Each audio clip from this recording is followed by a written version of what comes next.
the not the one with not the one with the we call it the risk factors.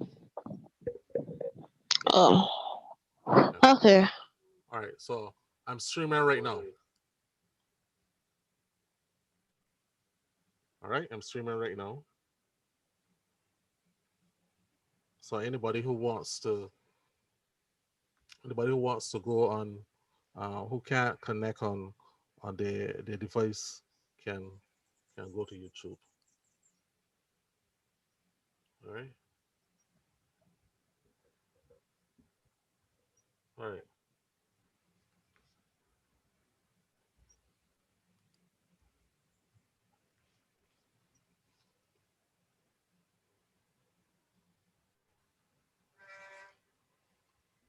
So we in a pond this week. Yeah. Mm, the Yeah. pond Let's only see got the one fish. one fish.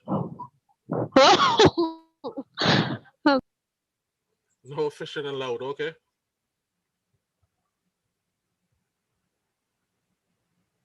All right. So let us quickly go through some of these diseases. All right. Um, let me share. Yeah.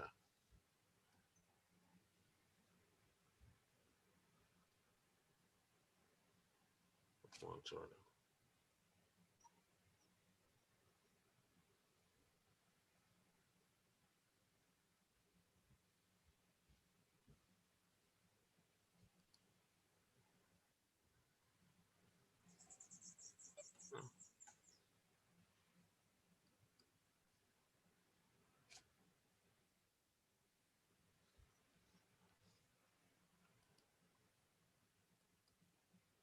All right. So we have here um, the disease as well as the organism. Okay.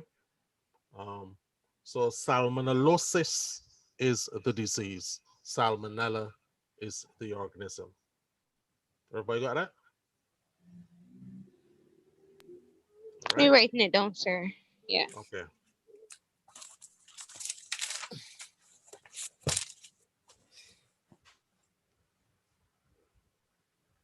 So on your doctor certificate, the doctor write down salmonellosis. The lab would report on the amount of counts of salmonella that might have been in the food or in the stool or in the vomitus. Yeah. All right. Um, so I want someone to explain this. Salmonellosis is an infection. Explain that. Salmonellosis is an infection.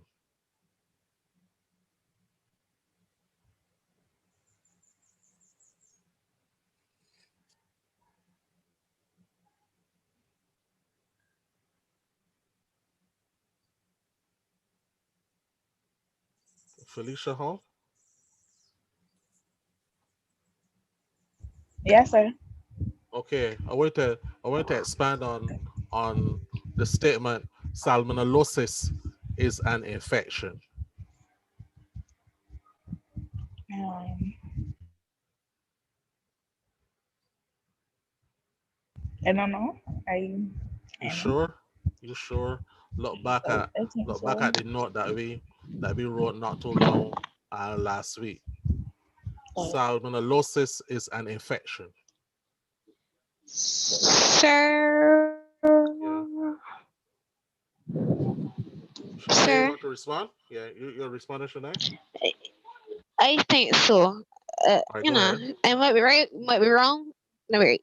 Well, due to the meaning of infection, Yeah. which is containing harmful bacteria, it might be that the chicken or well, yeah, the chicken was probably left out too long in the Uh-huh. air and Okay. open, Mm-hmm. or it um You could have possibly used the same board that you used for the raw chicken and the Okay. cooked chicken. So then you had cross contamination, Mhm. and in that case, the person ingested that chicken that was not handled properly, and they became sick Okay. or infected.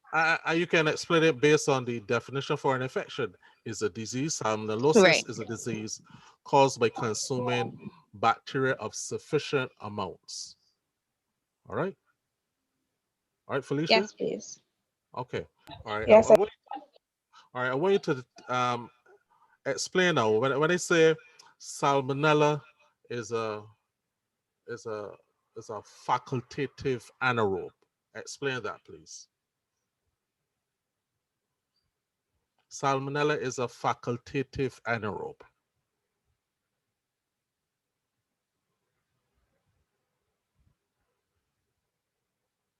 You can look back at your notes, you know, and I'm sure that is in your notes.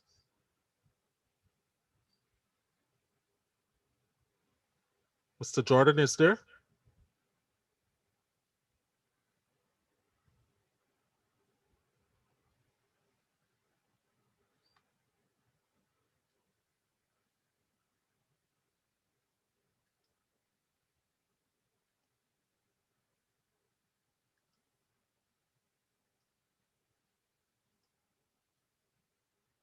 Sir, Yes, please. Go ahead.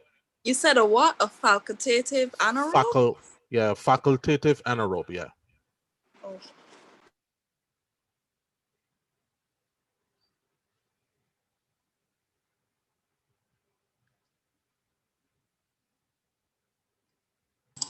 Sir, he was talking to me.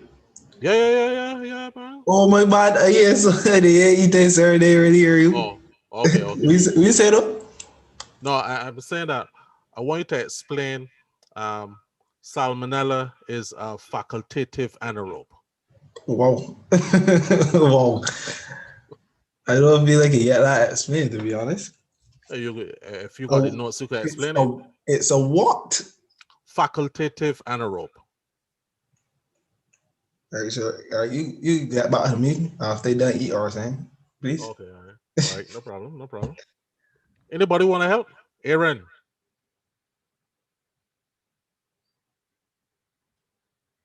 salmonella is a facultative anaerobe. This is all revision.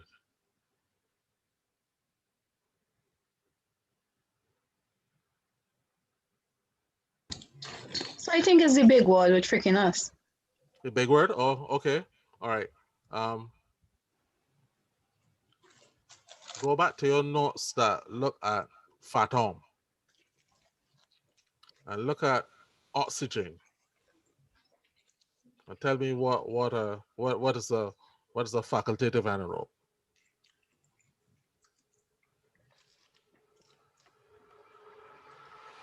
You mean if it's caused by air? It's called. Explain that a little more.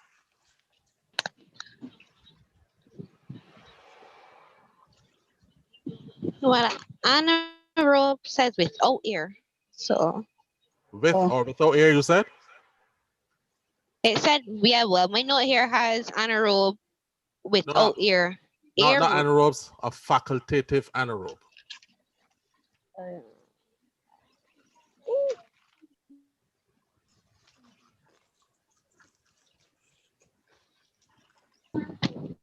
Sir, I'm not sure, honestly. Okay. All right. A facultative anaerobe. All right. You would have given the definition for an anaerobe. Anaerobe is one of those organisms that do not they do not need air in order to grow. They grow in low oxygen, low acid environments. All right. And I mentioned that Clostridium botulinum is a facultative, is an anaerobe. I also mentioned that Bacillus cereus okay. is an aerobe, meaning that Bacillus cereus needs oxygen in order to grow. And I also mentioned that Salmonella, as well as E. coli and Shigella, they are what we call facultative anaerobes because they can live with or without air, with or without oxygen. Everybody got that? Yes, sir. Okay. All right. Let us go further on. Um, these are the signs and symptoms of salmonella. Is nausea is a sign or symptom? Symptom. Victim. Okay, symptom. Fever is a what? Symptom. Headache is a. Symptom. How about diarrhea? Sign. Symptom. That is a sign, Sign. man. That's a sign. Vomiting, Sign. sign. Okay. All Sign. right. So you realize that the onset of illness is 6 to 72 hours. All right. So it has a long incubation period. Sugarlosis is a facultative anaerobe. Explain that for me, anybody.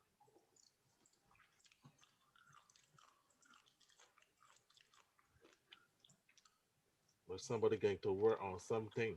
Is an organism that live without air or with air. With or without.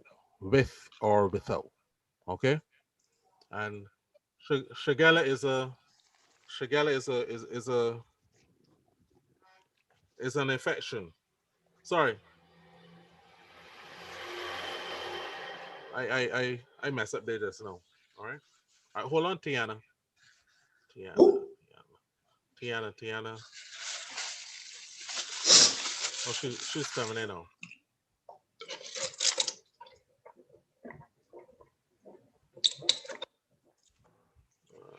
Tiana. Um, anyhow.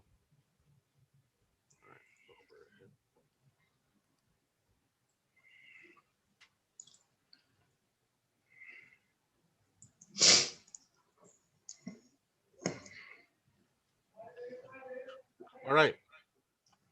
Um.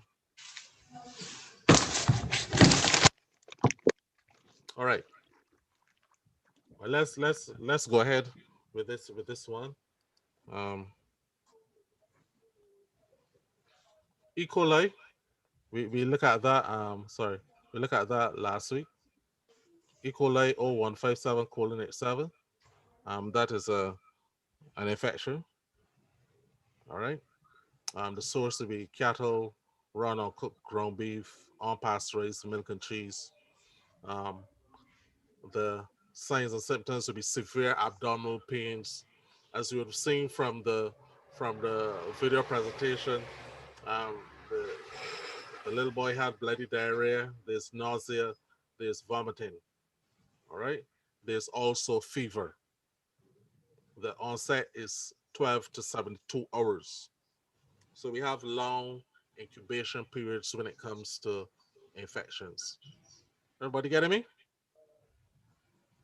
All right, Yes. staphylococcal intoxication. Is that an infection or an intoxication? An intoxication. Intoxication. Intoxication, yes. And you find this organisms where? This organism where?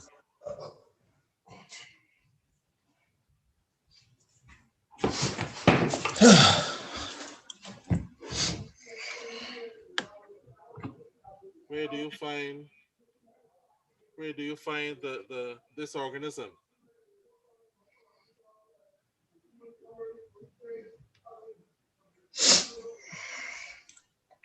Sirs, where you got up? Yeah, exactly. Where you getting hit? Oh, yeah.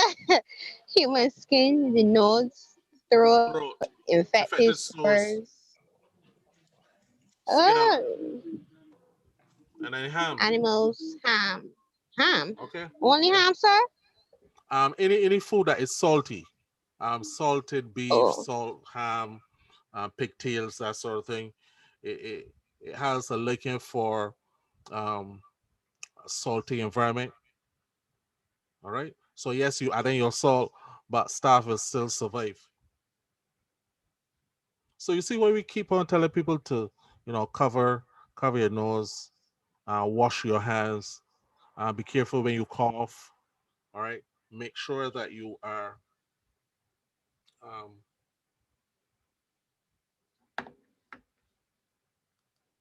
make sure that if you have affected sores or any burns, you cover them. because this organism has the ability to survive and pass. All right.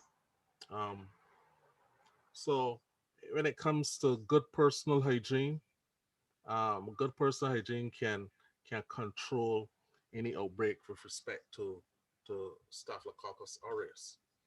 It is an intoxication. All right. The organisms are found on the human skin, in your nose, and in your throat. All right.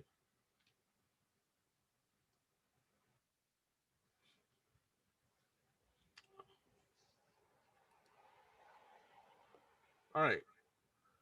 The incubation period is 1 to 8 hours, which shows that there is a short has a short incubation period. Um, it mimics the flu. You will have diarrhea, you have vomiting, nausea, and abdominal pains. Clostridium botulinum is this sorry botulism, is this an infection or an intoxication?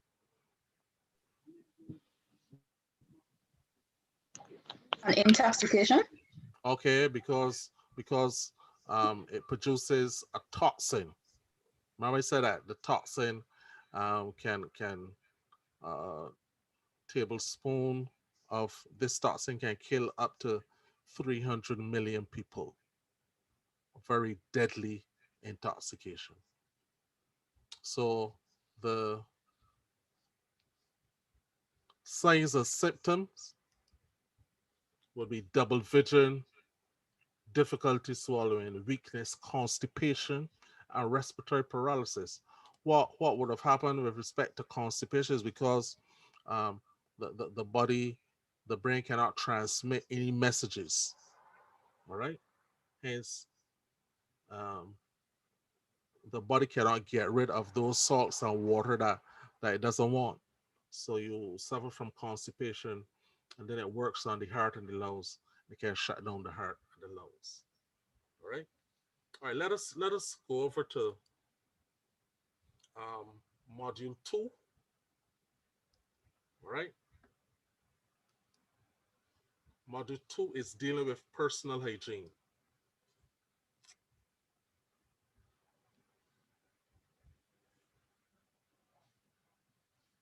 All right. Give you opportunity to see it.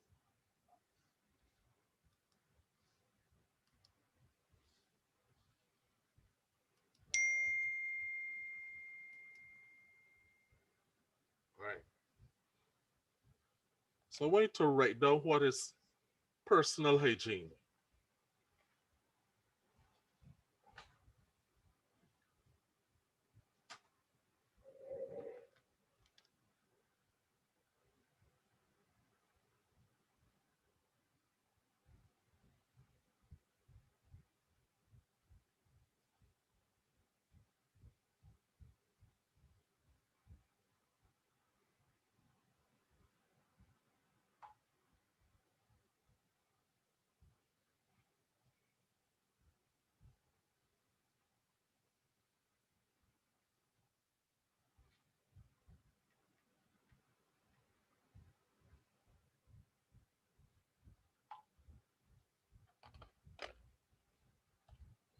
All right.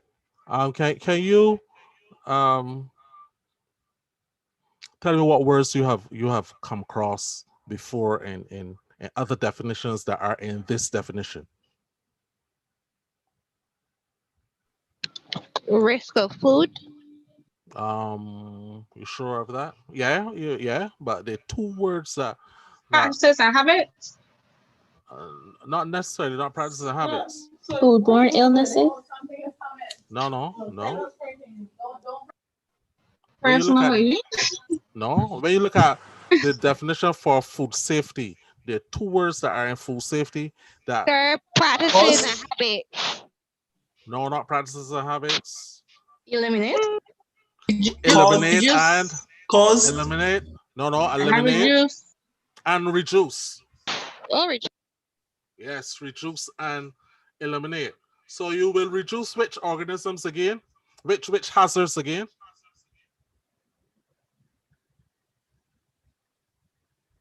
Which hazards will you reduce?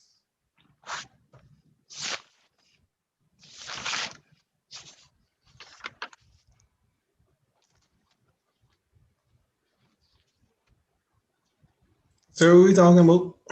We're talking about the Talking about definition the here for personal hygiene. And Right, but you're if we asking have which what hazards, hazards we hazards, reducing we will in terms reduce. of which in terms of personal hygiene. And in terms of cooking, in terms of storage or whatever. you're talking about biology hazard. Right, biological hazard, you have to reduce the biological hazards to insignificance. And you will eliminate which hazards? The is the physical Physical. one. Physical and Potential. no, and chemical. Chemical. Oh, chemical. Sorry. Yes. Yes. So your practices and habits will reduce the biological hazards. Your practices and habits will reduce the physical and the chemical hazards. Everybody get that? Say again, sir. Your practices and your habits will reduce the significance biological hazards. Your practices and habits will eliminate physical and chemical hazards. I making sense there? Yes, sir. Oh, okay. All right, thought somebody said no. All right. So let's look at the next slide. It says that there are certain organisms that are found on the body and in the body that are most likely to cause foodborne illness. Can you give me at least one organism that can be found on the body?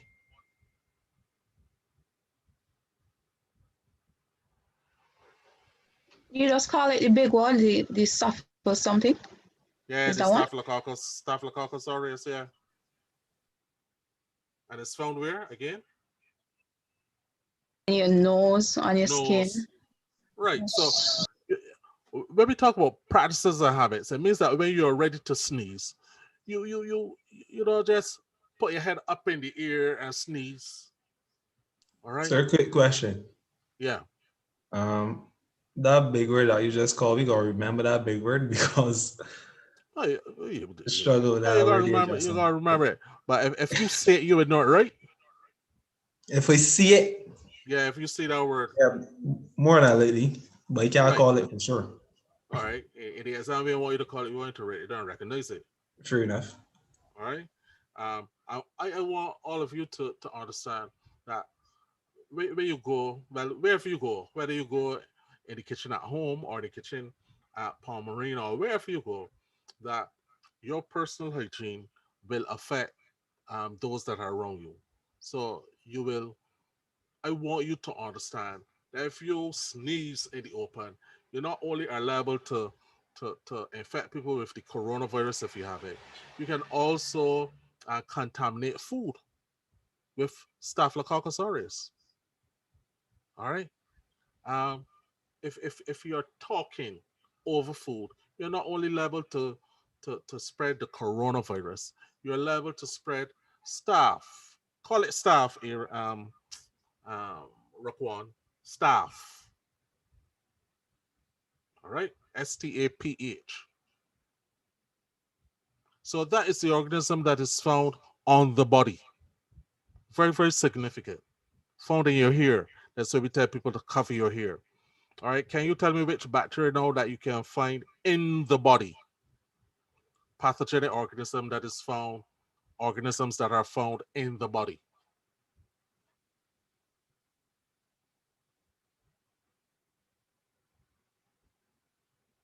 Don't all speak at the same time.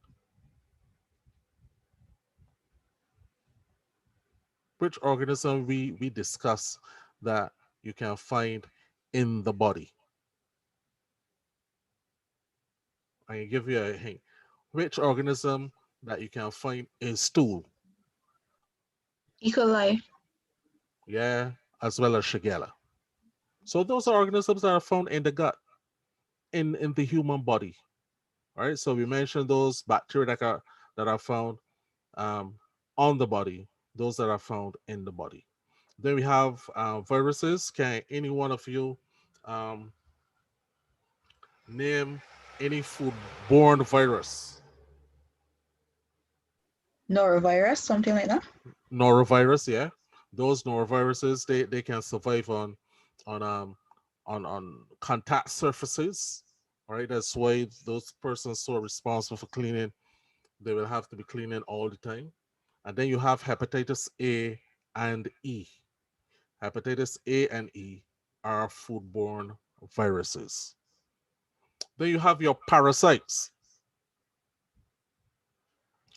You have your parasite that is peculiar to the pig, Tinea solium. All right. Let me go. Well,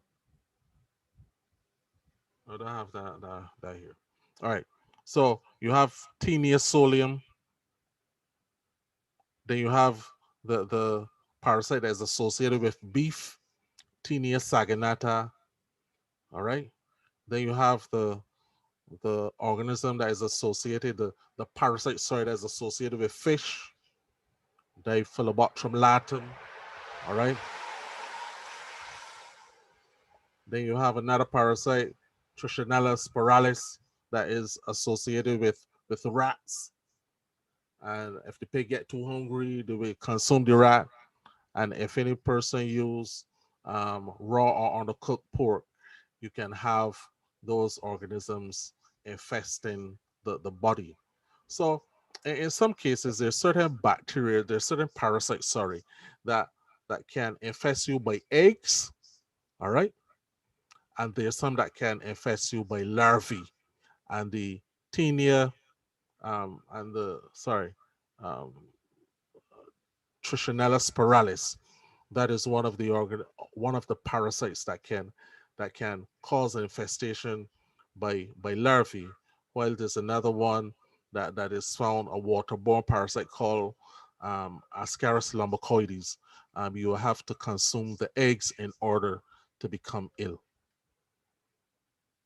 All right. So with parasites, you can either become ill by consuming the larvae or consuming the eggs.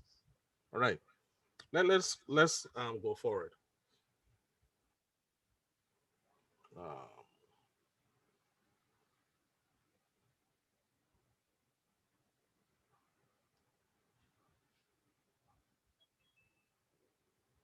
all right. So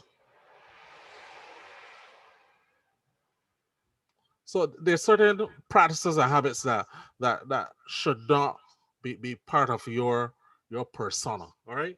Things like picking your nose. All right.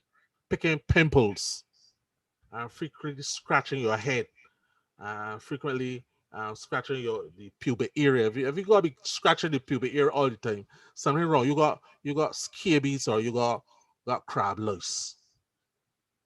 So you gotta go for some sort of medical attention. All right. So these are practices, certain practices and habits that should not be a part of a food handler. These practices and habits can make food unsafe for human consumption.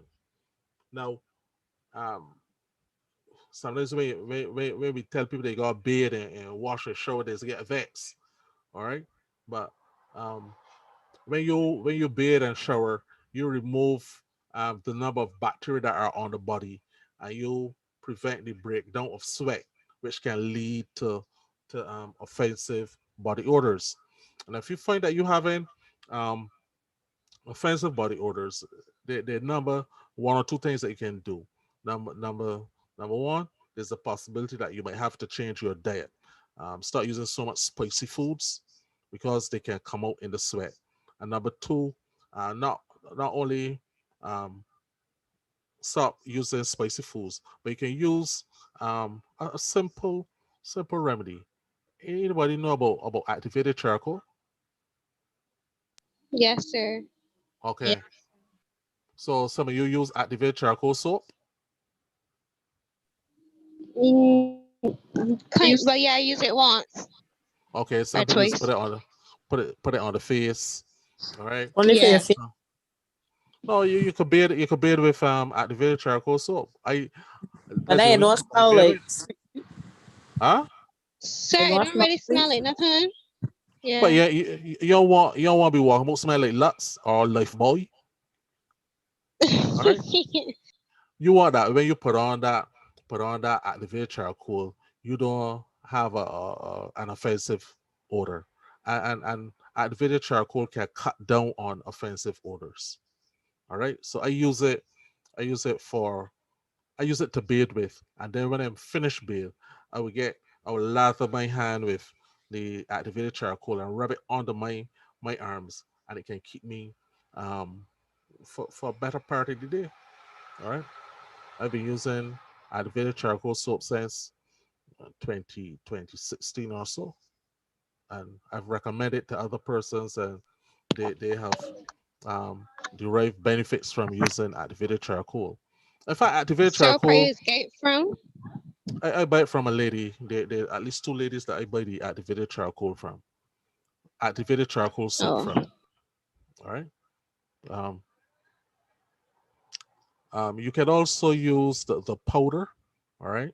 If you want to do a cleansing, you can use activated charcoal powder or capsules. And you can take them, use some water, and it will do a cleansing. When people ingest poisonous material, when they go to the hospital, they use activated charcoal. If a body of water is contaminated with anything, you can use activated charcoal, and it can purify the water. The contaminants will adhere to the activated charcoal and make the body of water pure again. So there's a lot of benefits for using activated charcoal that can get rid of um, the bacteria that can cause offensive odors. All right.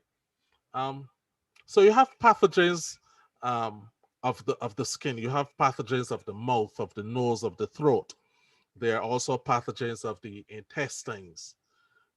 We see here in this particular slide that Staphylococcus aureus causes carbuncles of the skin and is also associated with acne and pimples. So what can happen is that by constantly scratching your face with and your fingernails have organisms underneath them, especially staph, you can cause your skin to what people call breakout.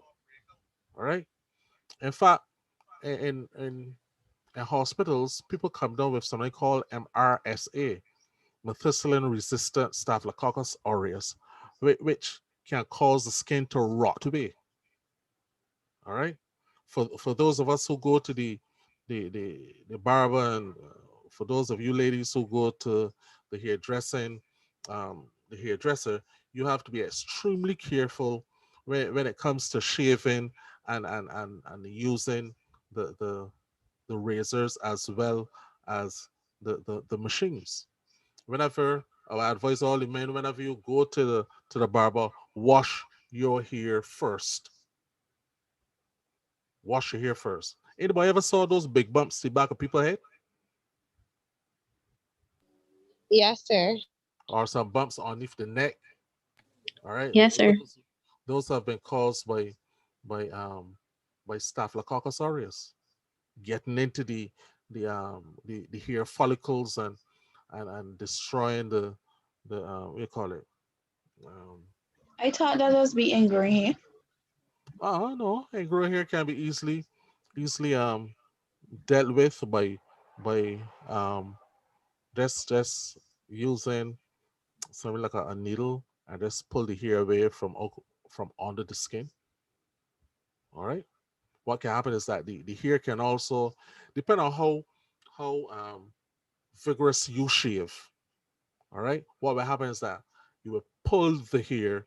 The hair will be cut off, but then it will go back, and when it is growing, it will cause a bump. Or what can happen is that the end of the hair is so hard that when it touches the skin, it causes the skin to bump up. That is why they say shave down and not up. Yeah, I gonna show you a picture here. All right, let me. All right, I'm gonna show a picture here. Um, no, no, no, no. I'm gonna show you a picture.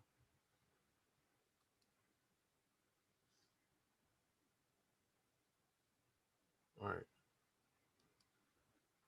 this particular picture here, I had to wear a beard because I I had what do you call it?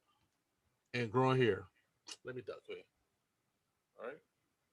So what I had to do is to let the hair grow, get a common pen or needle, and pull it from out of the skin so that my beard can grow. Because I was using a very let's use one of razors that not razors, one of shavers that the white men is used.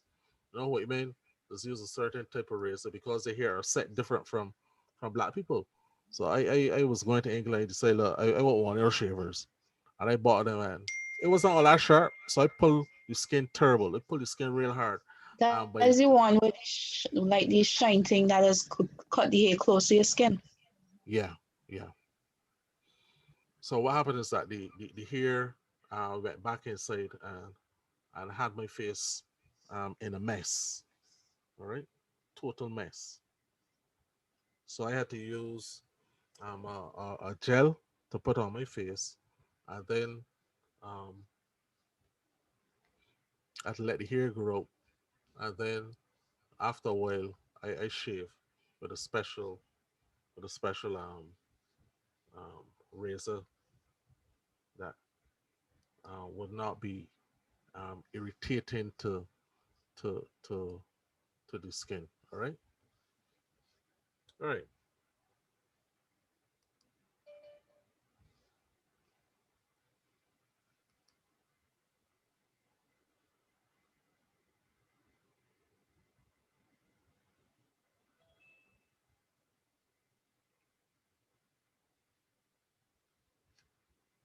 all right. So let us continue.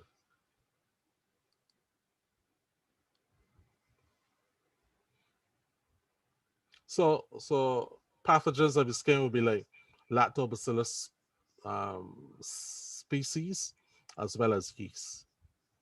All right. Then you have pathogens of the mouth and the throat. Anybody have heard about strepsils? No, sir. Yeah, Yeah. yeah. Yes, sir. Okay. So strepsils are you use strepsils when you have a strep throat. So streptococci can cause sore throat and tonsillitis and scarlet fever and other ailments of the throat. And this is caused by the streptococci organism. All right. Um, you have pathogens that are associated with the colds and sinusitis and influenza. I want you to write this down. All right. You're looking at the intestinal tract, those organisms that are found in the intestinal tract, and we are going to discuss these organisms. All right. I want you to write it down.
All right, everybody finished now?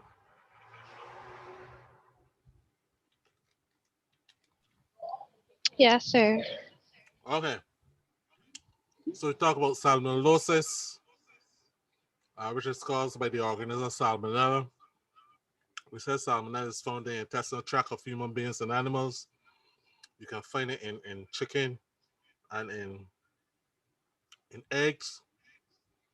But basically, this particular organism resides in the intestinal tract.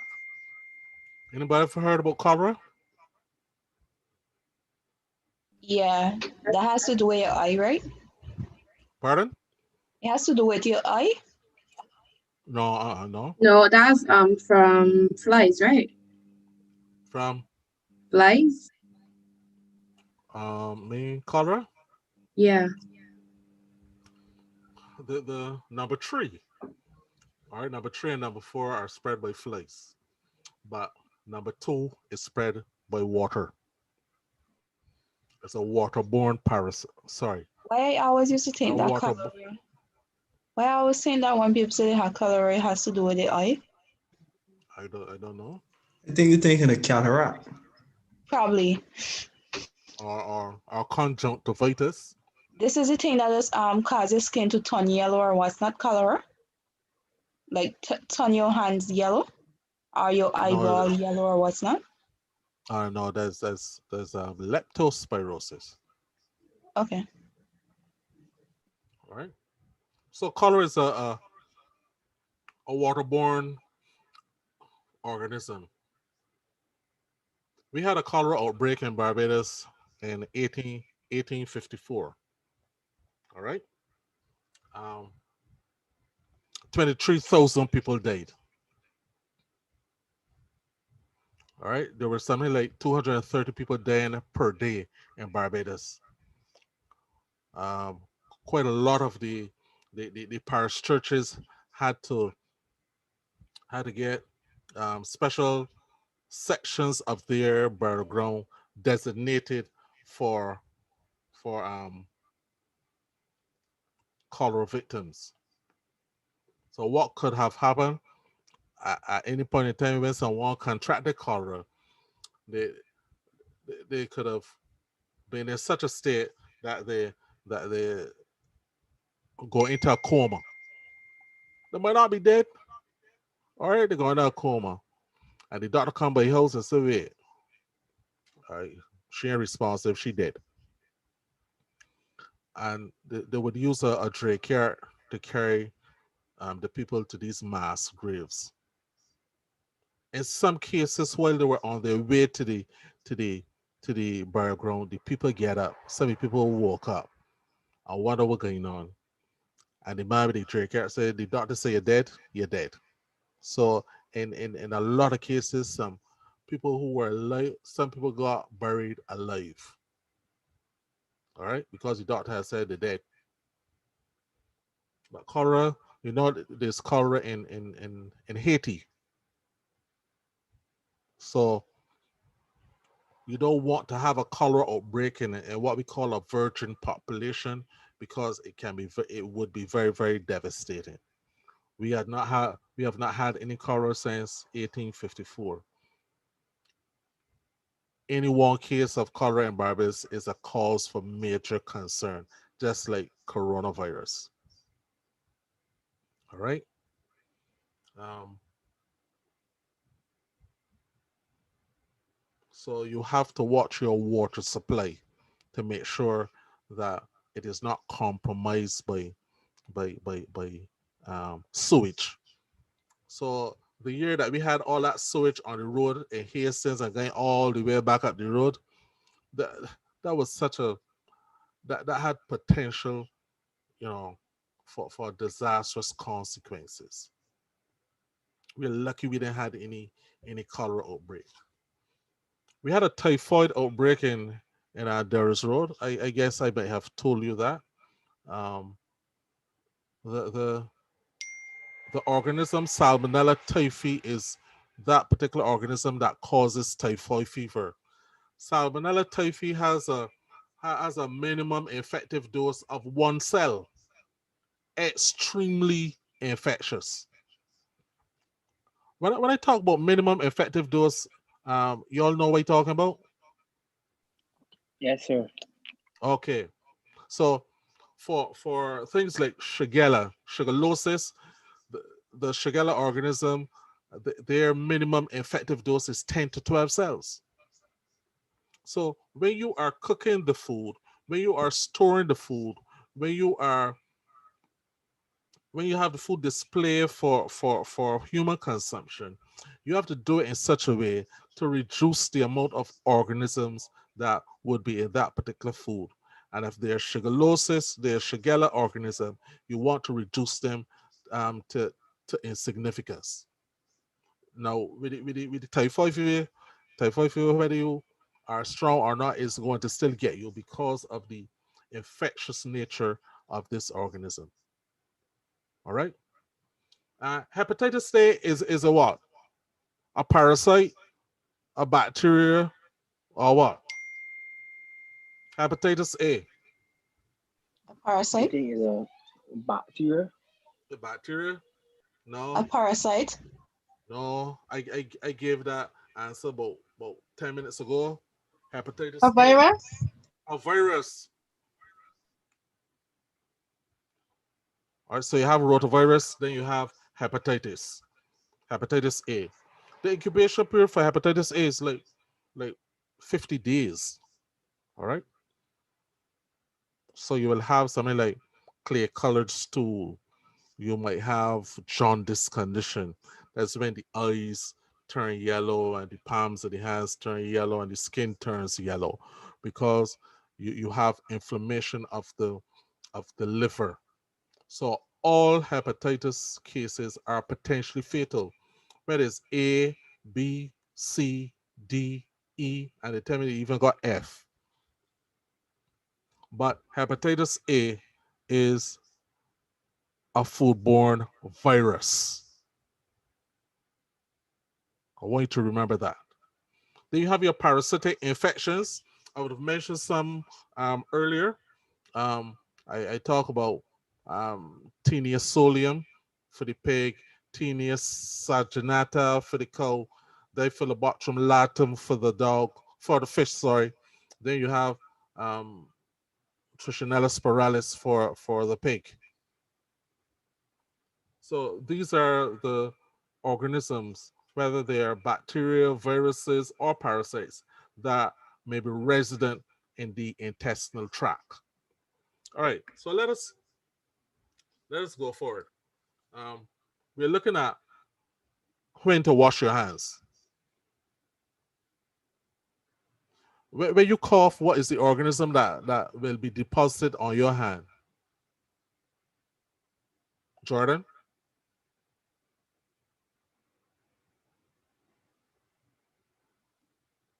What's the organism that will be deposited on your hand when you cough? The Anybody? suffix. The suffix. Right. Whatever. Right. Tell me staff. Staff. They'll go and call Staphylococcus aureus and you bite up your tongue. Staff then. Staff, right. STAPH. When you sneeze and wipe your nose, what's the organism that would be on deposited onto uh, your hand? When you sneeze and wipe your nose with your hand. It's not the same stuff. The same stuff. The same stuff. All right. So you can't turn up for work and you're coughing all the time.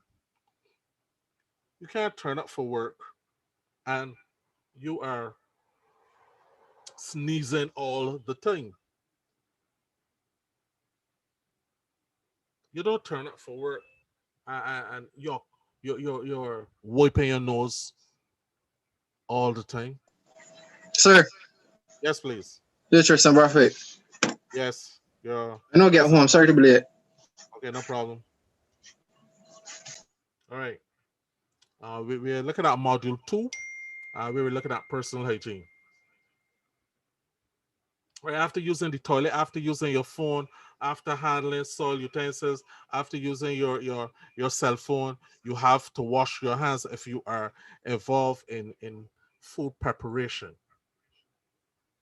Some time ago, when my son was studying in Trinidad, his roommate did a study on cell phones and the contamination of cell phones, and that was for his thesis.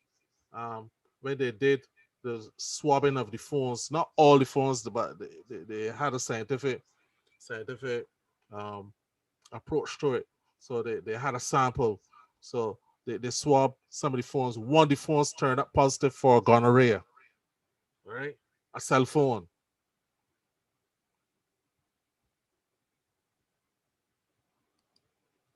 So after touching raw fish and meat and unwashed fruits and vegetables, after touching hair and body parts, wash your hands. Do not go into the people supermarket and pick off the grapes, claiming you want to know whether it's sweet or sour, whether it got seeds or not. Leave the people grapes alone or buy the grapes and carry them home. Do not use unwashed fruits and vegetables. There are cases where people have come down with salmonella typhi and typhoid fever from using unwashed fruits and vegetables. All right. Okay.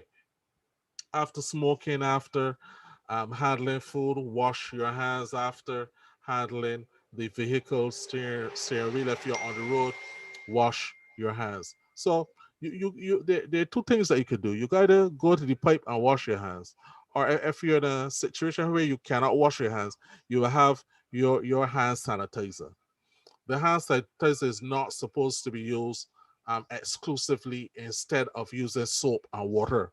When you use soap and water, you take off all the bacteria. Sorry, you take off some of the bacteria. You reduce those bacteria that will be on your hands to basically insignificance. All right,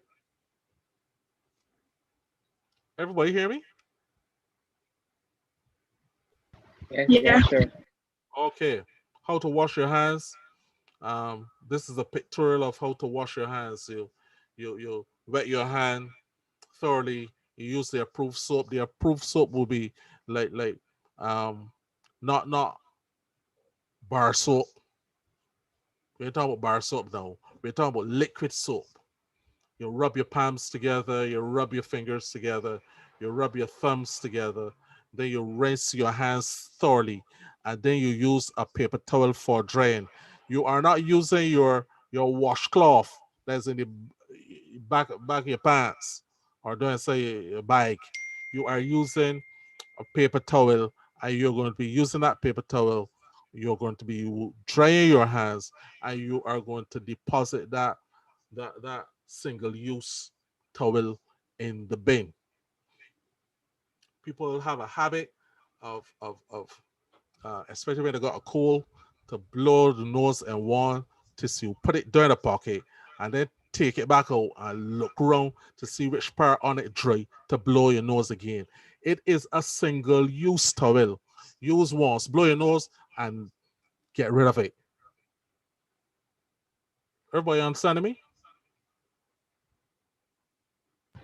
Yes, sir. Are you making sense? Yes, sir. Okay. All right. All right. So when we're looking at personal hygiene, and we want to prevent the spread of airborne microorganisms, when sneezing or coughing, we have to use a disposable tissue or disposable paper towel. And as I said before, deposit it after each use. Never sneeze into your bare hands. Wash your hands after sneezing, coughing, or blowing your nose.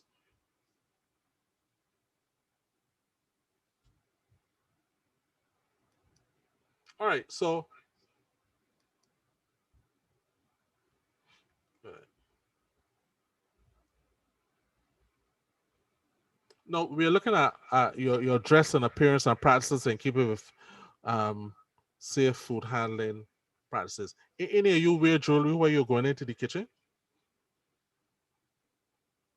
You're not allowed to. You're not allowed. Okay. But some people will do it while at school, but when they get a big job, they They're working in earrings. They're working in jewelry. How about false fingernails and um, how much did these cost? It cost about $25 to put on.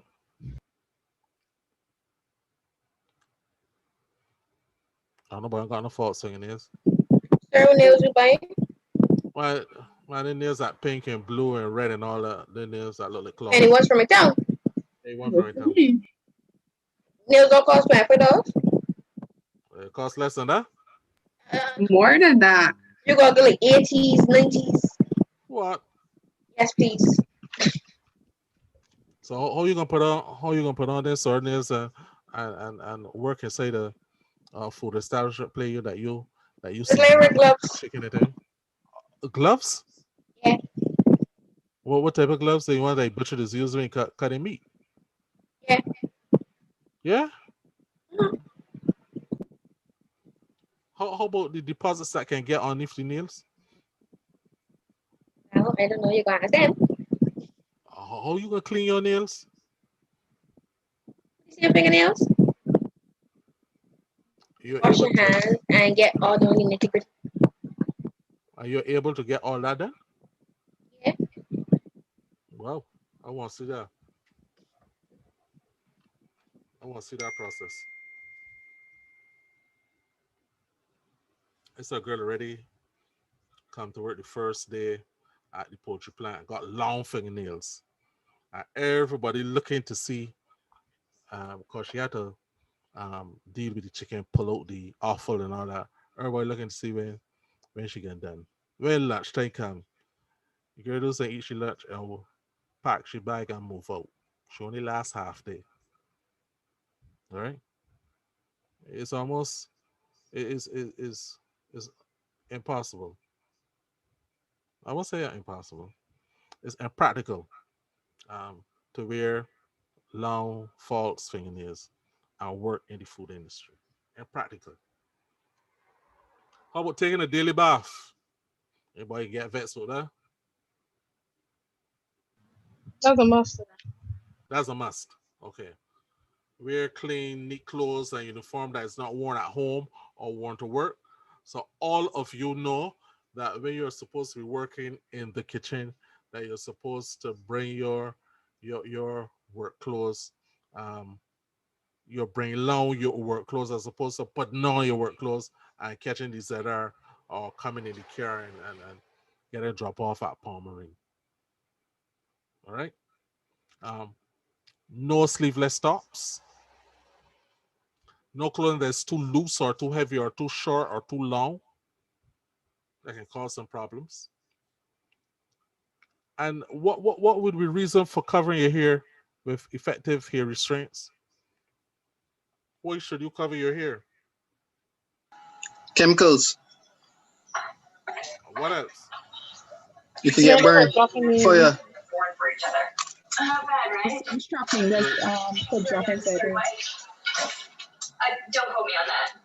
You are so much fun, by the way. Thank you. Microphone, please. Mic your. All right. Who's the person that just came in? I forgot your name. Oh, Sir, Jessica. Jessica? you recording this on YouTube? Yeah, I record on Alright, YouTube. I going on YouTube and start over from the beginning instead of continuing. I don't understand nothing. Yeah. Who So just just that talking? so there, Jessica. So don't mark me absent. All right, I'm looking to mark your present. All right, I got your present. Mhm. All right. All right, so you know where to go to find it, right? Yeah, I know. Okay. All right, so you're covering your hair with effective hair restraints to prevent from being damaged. All right, if it's too long, it can get entangled. Also for biological reasons. All right, you don't want the organism that's found in the hair to get into the food. What's the organism that's found in the hair? What's that organism called? Strap. Staph. Staff. Stape. I don't know that word, so that can get me confused. All I know is a Okay. big word. Yes. staff. I break it down for you, staff. All right. Wear low comfortable shoes. All right. That is obvious, right? Anybody? That's obvious? Yes, sir. Okay. All right. You're gonna be standing on your feet for a long periods of time. So you want comfortable shoes. The use of perfume and colognes and cosmetics can cause what we call odor contamination, where the scent from the perfume, the scent from the cologne can get into certain foods. Certain foods like milk and fat, butter fat. All right, you can cause those foods to taste like certain perfumes. Cover cuts and sores on the hand. Why should you cover the cuts and sores on your hands? Because what information you have on your cut can, you know, Cross meaningful contamination? cross Not only that, contamination. what's the organism that is No. found in cuts and sores? Something alophagus. Staphylococcus, right? Staphylococcus aureus. Staph. All right. So you'll find staph in cuts and sores. You'll find staph on your skin. You'll find staph in your hair. And Tristan, I was telling people, I don't know if you were here, when you go to the barber, before you go to the barber, you have to wash your hair. Make sure that your hair is clean. You have reduced the amount of staph that's in your hair, because if it gets into the hair follicles, it um, can cause those big bumps to come up. It can cause scar tissue damage.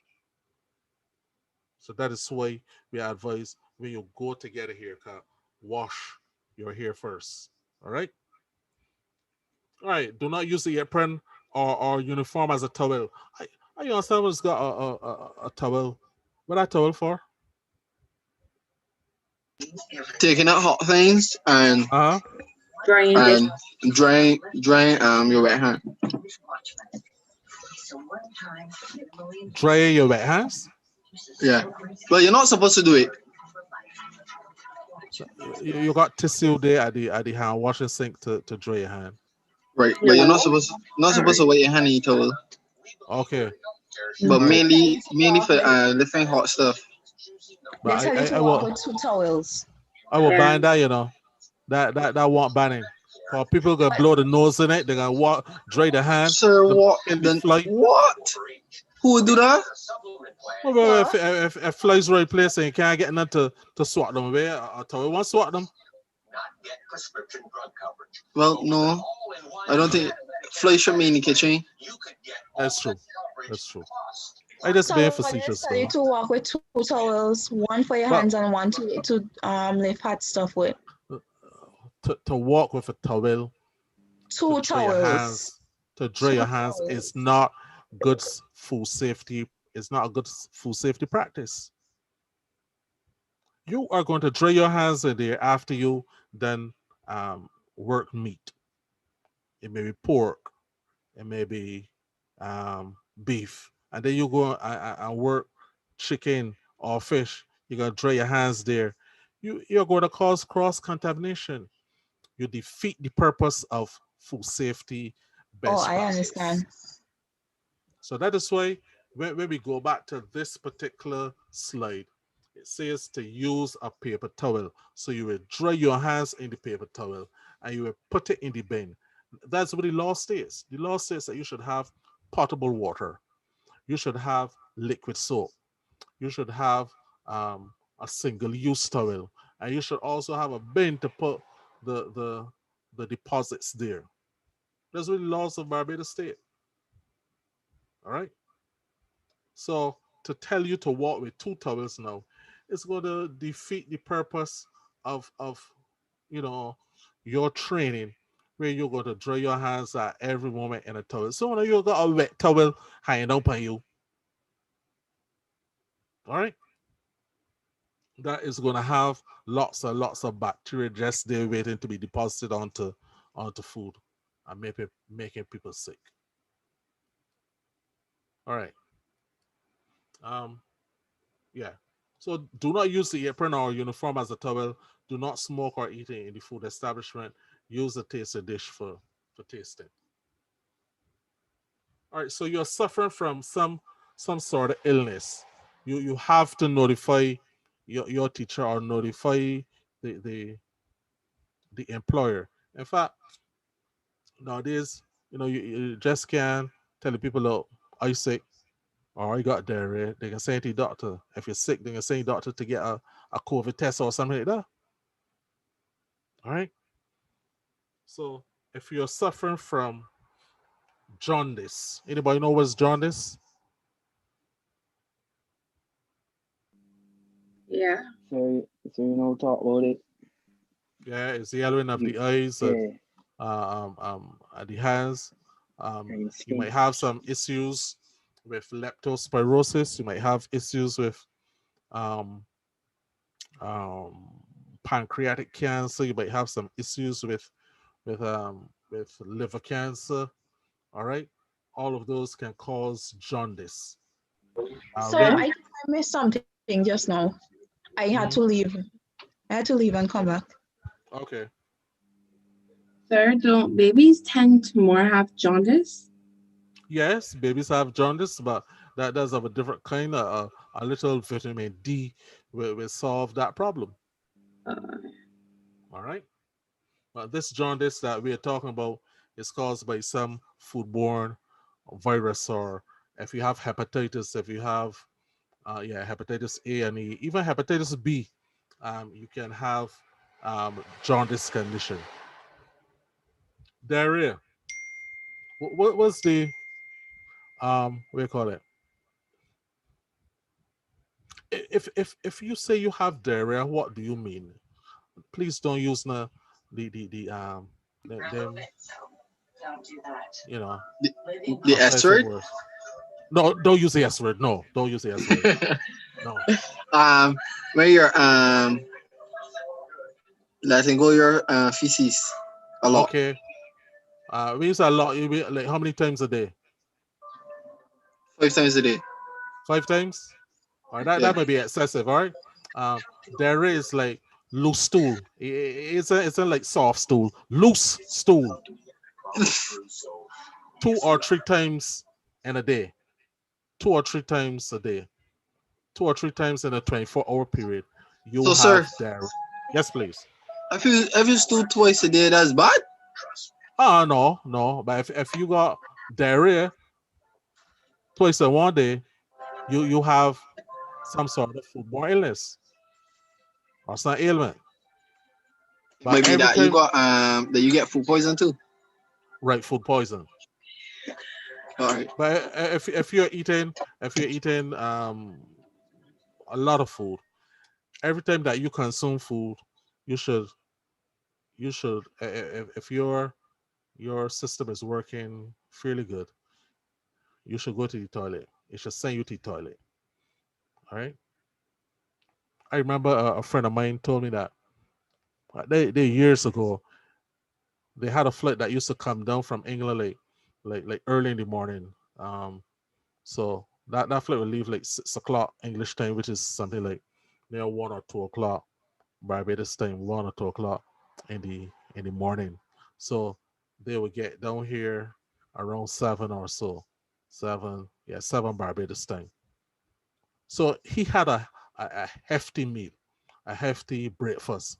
So when he got on the flight, when the air hostess brought food for him, brought breakfast and thing for him, he said no, he full. He did that until he got here to Barbados. So when he stepped down those steps, they had a policeman there with a dog because the air hostesses, the airline people had notified the police that we have some person on board who is not eating food. Now, when it comes to drug pushing and trafficking, those persons who swallow the drugs, they do not they do not consume food. And the air hostesses and those on the airline are always on the lookout for those persons who do not consume food on the flight, and they red flag them. And those are the ones that um, immigration and the police would target. All right, so that's another important thing when you start to travel again. And over time you start traveling again. All right.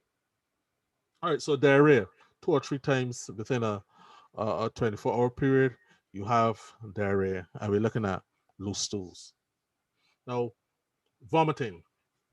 Vomiting is also if you're vomiting all the time, especially if you have the projectile vomiting, that is a clear classical sign of the rotavirus poisoning.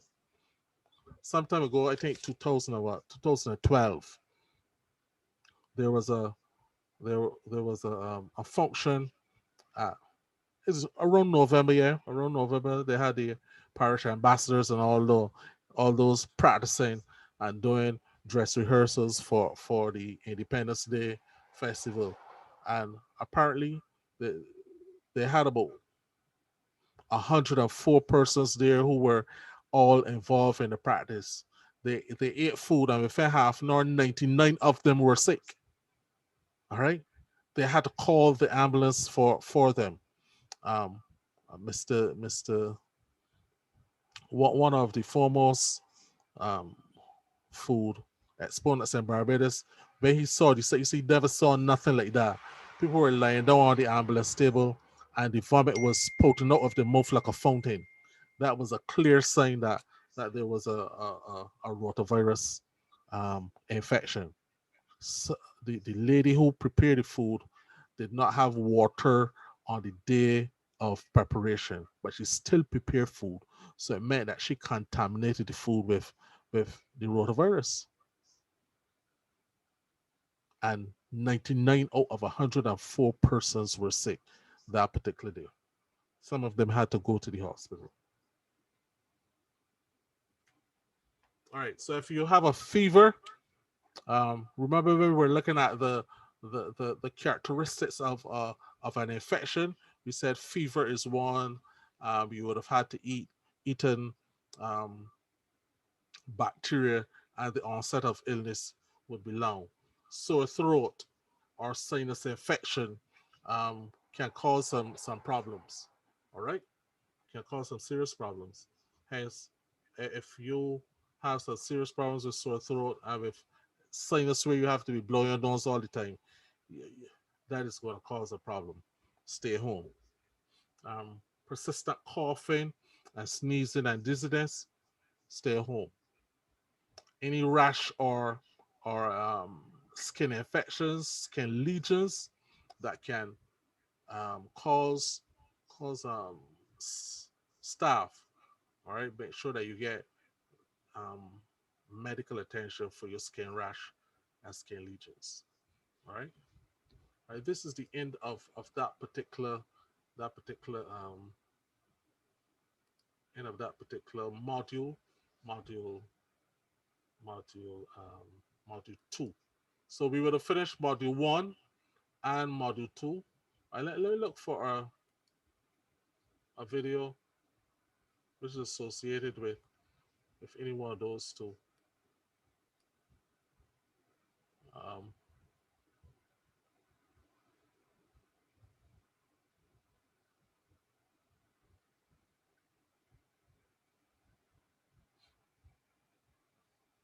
let's see.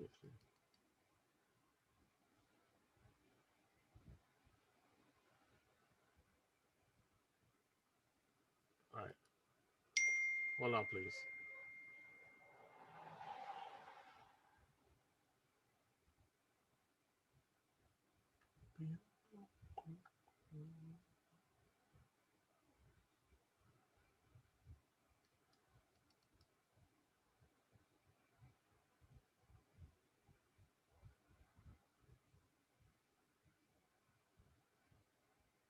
All right.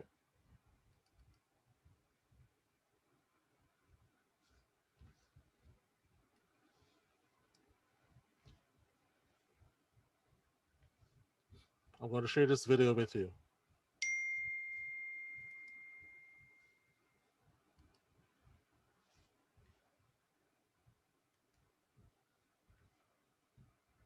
Can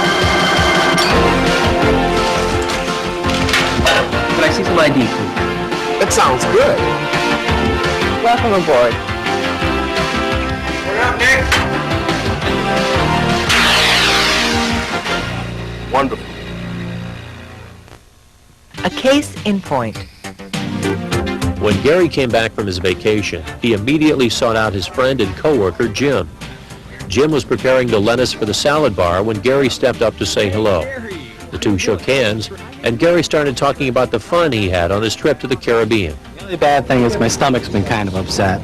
I don't know, I picked something up and haven't been able to shake it. Oh, that's too bad. You gonna tell Chef? Oh, yeah, I think I'll be okay to work in something other than food prep.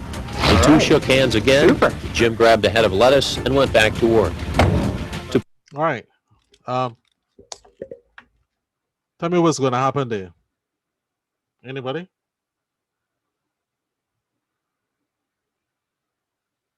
Anybody there? Sure, somebody can get sick from. From what? Remember, he had. From he just sniffling and He was From the sniffling sniffing and the like if What's he the had organism? sinuses. What's the organism that he deposited on his hand? Staff. Staff. Right. Yeah, staff. All right. So tell me, is do you believe that people are going to get sick soon from now? Yeah. Yeah. Because it's an infection or intoxication. It's an infection. Is it what? Not infection, no. Intoxication. Oh, intoxication. Intoxication. All right. It's an intoxication. So he deposited the organism. He took off the organism from his nose, deposited onto the other man's hand. The other man now and wash his hand. He gone and he's ready to prepare some sort of salad. But it's too late. He report to the chef and the chef sent him home, but it's too late already. Because he would have contaminated the cook's hand, and the cook now is going to start to prepare food. All right, I want you to listen to the rest. To play it safe, the chef suggested Gary see his doctor. The physician sent him home. But the next day, 3 people who had eaten at the restaurant the night before became ill.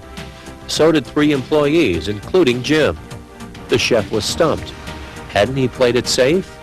Why had there been an outbreak? What happened? The Educational Foundation of the National Restaurant Association presents the Serving Safe Food video series. Personal Hygiene with Chef John Reese. Let's be upfront about it. The most common cause of foodborne illness is human error. It often starts with an infected food handler. That could be you or me. But if the infected employee is sent home, what's the problem? See if you can figure that out before we present the answer to our case in point. In the meantime, I want to show you why your personal hygiene is so important to food safety. We're going to get right down to the basics, like proper hand washing. I'm actually going to show you how to do that. We're going to talk about proper work attire, your clothes, your jewelry, fingernails, the whole bit. And, well, your personal habits, like bathing or smoking. You want to be sure your personal habits don't put your guests or coworkers at risk of foodborne illness. Okay, hygiene. It's a personal thing, but when it comes to the safety of your guests, you can't take it personally. You have standards, right? Because it's important to food safety. Even healthy people carry harmful bacteria and viruses around in their bodies. These bacteria and viruses are invisible to the naked eye. You need a microscope to see them. How many there are and where they go depends on us and what we do here and don't do. But actually, we shouldn't be starting here because good hygiene begins at home. How do you feel? If you're sick, call your supervisor. You should stay home and get well. If you have a cut or abrasion, bandage it and put on a pair of disposable plastic gloves. You should bathe or shower each day. Wear clean clothes and change into your uniform at work. Your fingernails should be clean and trimmed. No nail polish or false fingernails. And leave the jewelry at home. Proper attire. So you're going to change out of the clean clothes you wore from home into a clean uniform at work. All my kitchen staff wear clean aprons. Underline, clean. When they get dirty, they get changed. Remember, an apron is not a hand towel. Don't wipe your hands on the apron. And keep the strings tucked away so they won't catch on anything or come loose. Bacteria need some place to grow, and they love hair. No matter how much you wash it, you have some bacteria in there, so let's not get it in the food. Wear a hair restraint, a hat, a net, whatever. It keeps your hair out of the food and keeps your hands out of your hair. Proper hand washing. Okay, so you're healthy, you're at work, you're in your uniform, clean, right? Think you're ready for work now? Just about. First, you have to wash your hands. And not just wash them, I mean wash them. And not here. Over here, my friend, that sink is for prepping vegetables. Now this sink is for hand washing. That's what it's for, and that's all that goes on here. Okay, I promised I'd show you how to wash your hands, and I will. But first, let's talk about when to wash your hands. You must wash your hands after using the restroom. Wash your hands before you start working. Wash them if you come in contact with anything that might cause contamination. I'm talking about sneezing or touching raw food. Wash before and after you go on break. Wash your hands after mopping the floor or taking out the garbage. All right, I've been building up to how to do it, so let's get on with it. And since it's real important to our work, we have our own special way. It takes about 20 seconds to do it and to explain it, so here goes. You want to wash all areas of your hands and arms that are exposed, at least up to your elbows.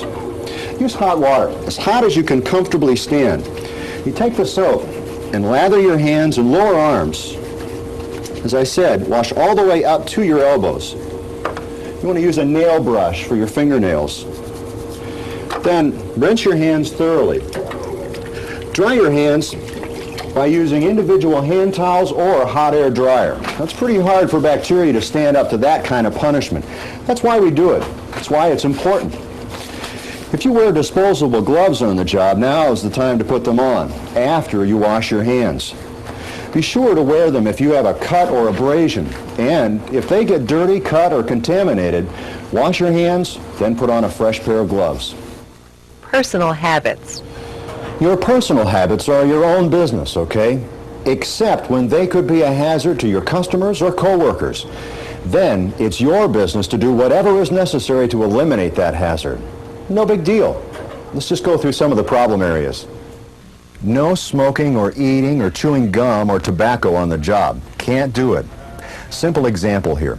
If you smoke, the cigarette carries bacteria from your mouth to your fingers, and that could get in the food, or the ashes could get in the food. Eating and drinking can contaminate food the same way smoking can. Simple rule of thumb should do it. If you're working, you're working. Eat, smoke, have some coffee during a break or your meal period or after work. No exceptions. And by the way, wash your hands after you take that break or meal or smoke. Don't sneeze or cough near food. Don't touch your hair, your face. Don't scratch any part of your body while handling food. If you need to taste the food, place a small amount in a dish and use a spoon to taste a sample. Well, not such a big list, really. Just some important things to keep in mind when you come to work each day. I recommend you actually go through a mental checklist before you start work. Let's go through mine. 1. Be sure you're not sick. 2. Bathe daily. 3. Be sure you have no cuts or abrasions. If you do, bandage them and wear disposable plastic gloves. 4. Wash your hands all the way up to the elbows and do it for 20 seconds. 5. Trim and clean your fingernails. 6. Don't wear false fingernails, jewelry, makeup, nail polish, anything that could contaminate the food. 7. Wear clean clothes to work and change into a clean uniform at work. 8. Wear a clean apron. 9. Use a hair restraint. 10.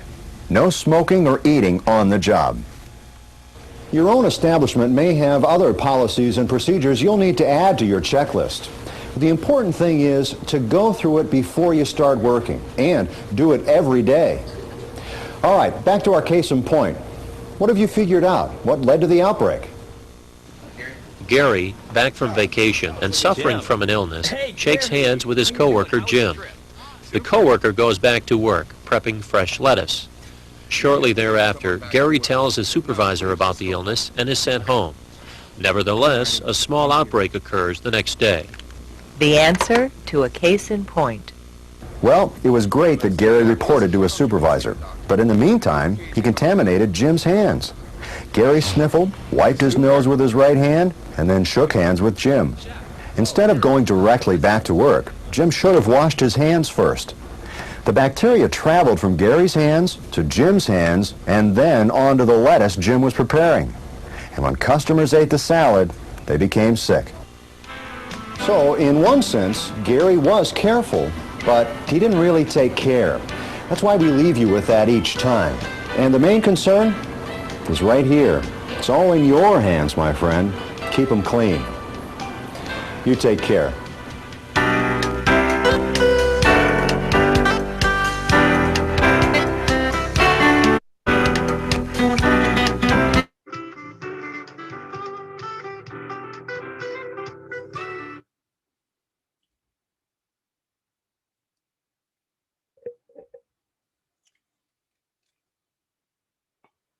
Okay. Any discussion?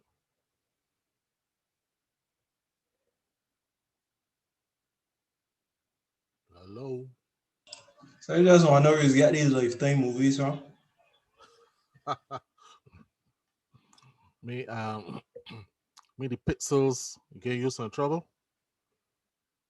Man, them is not like Lifetime movies, to be honest. All that missing though is a crazy ex or saying or a murderer. I was training.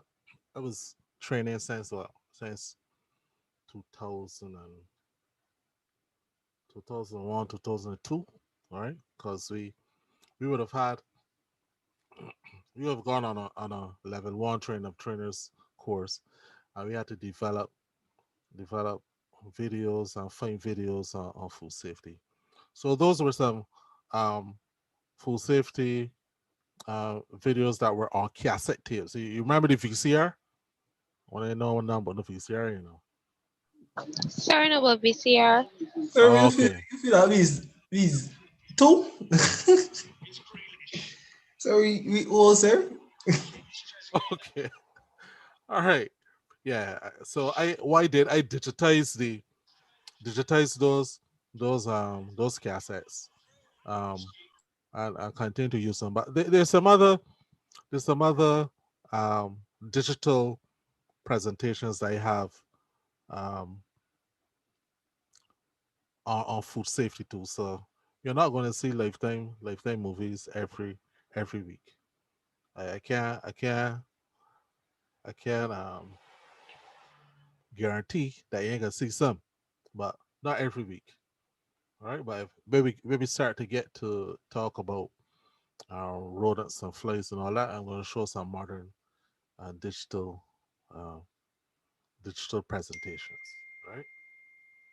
Um, yeah, I think I'm going to stop here this afternoon. All right. Um, some of you would have had to travel in order to get home, and you're tired. So we can stop here this afternoon. Um, Normally though, if we're doing face to face, I would have finished 15. I normally give you students 15 minutes, um 15 minutes off every time.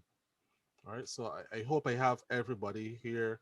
I have Camelia Ali.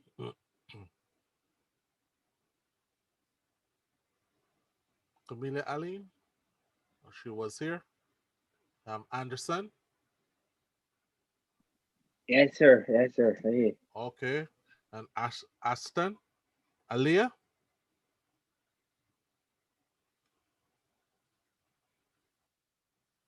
Aliyah.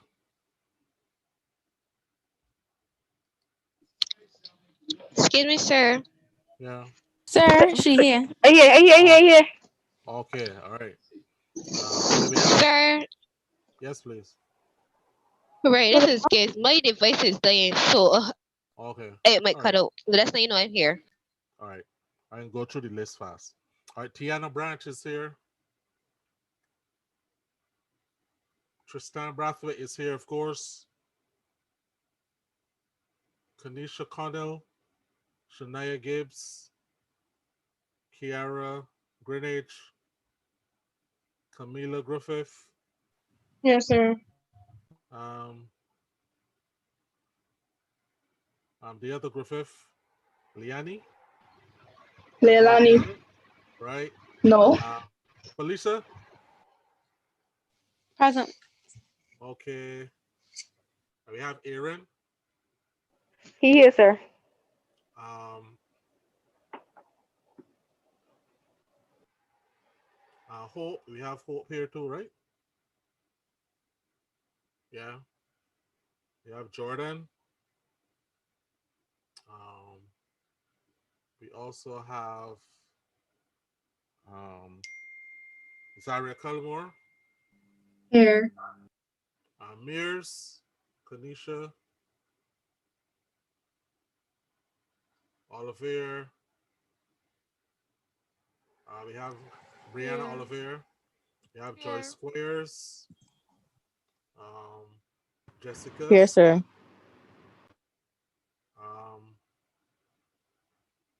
Shaquani, maybe on YouTube. All right. Um, Alicia Williams. Sir, I hear. Sir, Yes, please. I live in school now, so I gotta go. Okay. All right, no problem. And Ronisha Williams. All right. So yeah. I Here. miss anybody? I miss anybody? Sir, Yeah. me and Aaron left in school now too. Okay. All right. So travel safely. All right, thanks. All right. So please, all of you, remember to do your revision. All right, do your revision. So Get when is familiar with exam these. is? We might have a midterm exam. I gotta let you know that. I'll let you know. Shall be difficult. It's gonna Sir, be face to Kishana is face or? here. Kishana is here. Yeah, she just her mic isn't working though. Okay. All right. So I have to go. Okay. All right. Cause Is it a face to yeah. face or is it online? That way you're trying to figure out.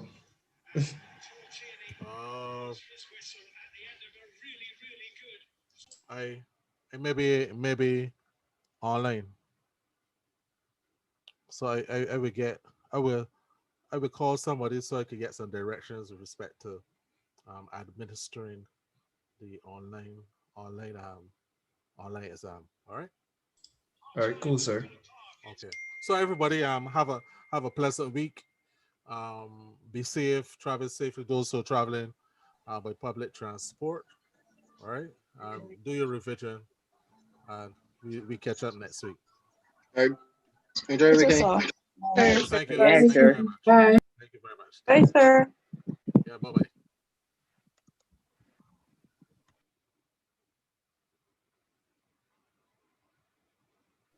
Sir, Yes, please.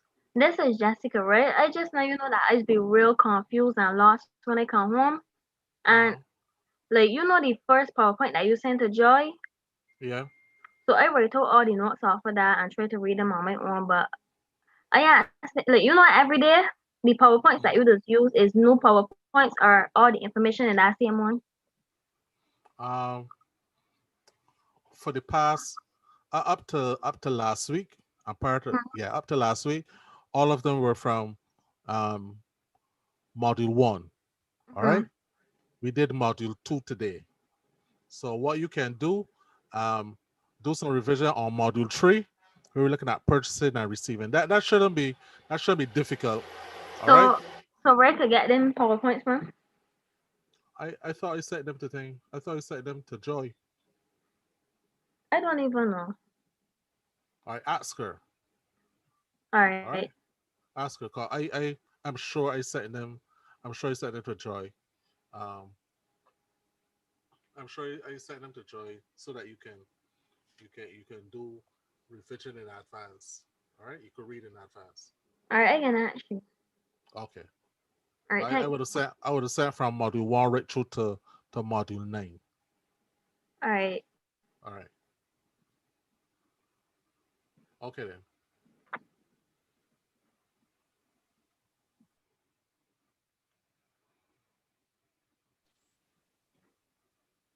Any questions for anybody else?